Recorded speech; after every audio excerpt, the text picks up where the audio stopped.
What's going on, everybody? The Iceman here on Iceman's Return YouTube channel. The man with the plan, the man with the knowledge, the man with the wrestling news. And yeah, Iceman's Return is here today on this Monday after last night's WWE Hell in a Cell pay-per-view presented by the WWE Network. I'm not gonna, you know, I got some thoughts and opinions about the whole show. I think overall the show was okay. I do have a little issues with some of the things. I thought the pre-show match was pretty good. It was fun watching Cesaro get a major push there. And it's sort of funny because four of the six guys in this six-man match could have been on the actual pay-per-view card if they had some program for them. But anyway, Cesaro looked really good last night and should have been on the main card. The actual show started off with John Cena coming out with the open challenge. And so all the rumors were wrong about Daniel Bryan, possibly The Rock, Samoa Joe, Tyler Breeze. And, I figured this was going to be true. I had a feeling the rumors were going to be wrong because it was that situation where the situation was left open. So people were just throwing rumors out there. And the WWE probably loved it.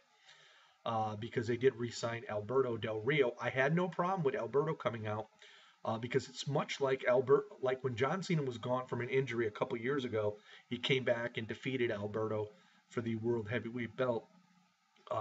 So Alberto comes back.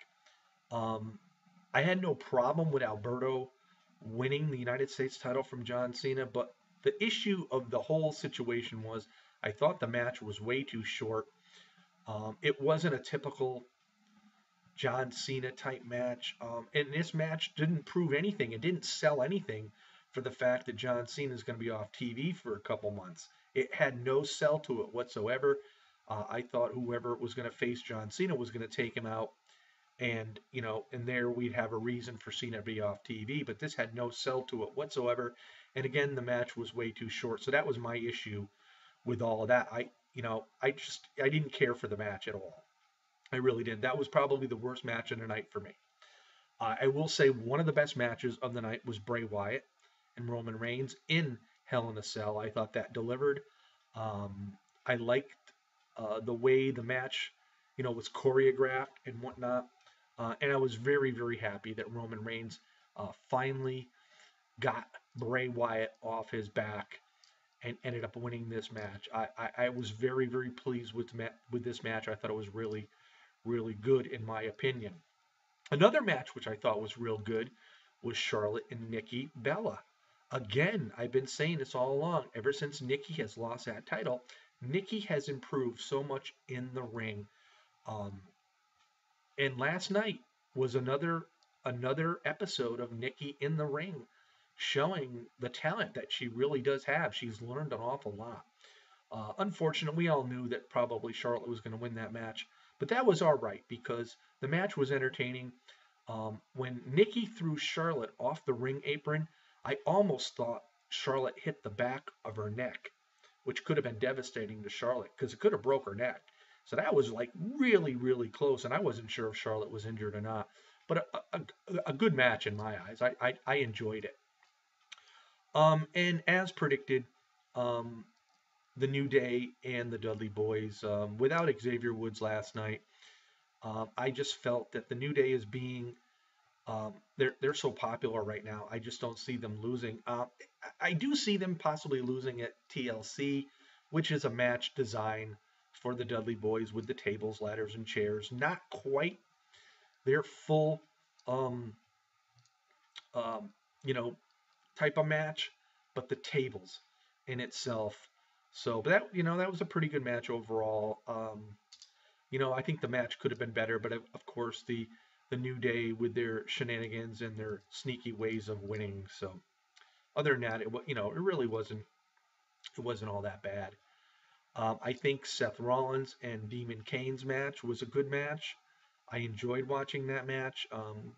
Going into it, I sort of figured, I believe Seth Rollins is going to be the WWE World Heavyweight Champion all the way until WrestleMania. That's my belief. Unless something happens, and if it does happen, it'll be at the Royal Rumble. but I do believe that. Now we'll just have to wait and see what the repercussions are on Monday Night Raw tonight for Corporate Kane. I know he's supposedly going to lose his job, so maybe Kane will be back full time as Demon Kane. We'll just have to wait and see. But I thought the match delivered. I enjoyed it. I was very, very pleased with that match as well. Um, Another match which I wasn't really too happy with was Kevin Owens and Ryback. I thought that match also was somewhat short. Um, I actually was thinking maybe Daniel Bryan would come out and distract Kevin Owens, you know, because Daniel Bryan, that was his last belt that he did hold. And I thought maybe he would come out and do some sort of distraction because we did hear rumors we were going to see him. It didn't happen. The match was pretty quick and it ended pretty abruptly. So, between that and the Cena and Del Rio match, I think those were the two worst matches of the night for me. Undertaker and Lesnar, I think delivered. Um, I enjoyed it. I'm hearing a lot of rumors that Vince was all upset because there was blood involved and whatnot. But this is Hell in the Cell. And this is what Hell in a Cell should be all about. And The Undertaker's one of the original guys in Hell in a Cell. And how could you not have Undertaker and Lesnar, two humongous people within the WWE, um, not have any kind of blood whatsoever? I think the match delivered. Lesnar, again, got his revenge on The Undertaker by giving him the low blow, which in turn was just payback from what happened at SummerSlam, and ended up getting the decision over Undertaker.